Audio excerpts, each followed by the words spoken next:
कौन आप जानते कि अल्फाबेट ए इंग्लिश रो one of the most commonly used alphabet होता है।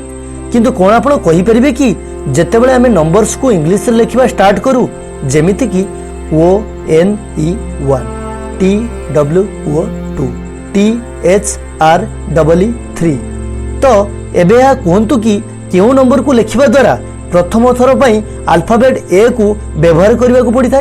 भावतु टिके जानी ना यही नंबर हो 1000। हाँ आज्ञा THOUSAND बिल्कुल ठीक शुणिले आपण। यही नंबर ही प्रथम थर पर ए रो व्यवहार होता है कहीं 1 रु नहीं 999 पर्यंत किसी भी नंबर को इंग्लिश रे लिखा द्वारा ए रो आवश्यकता पड़ी न थाए।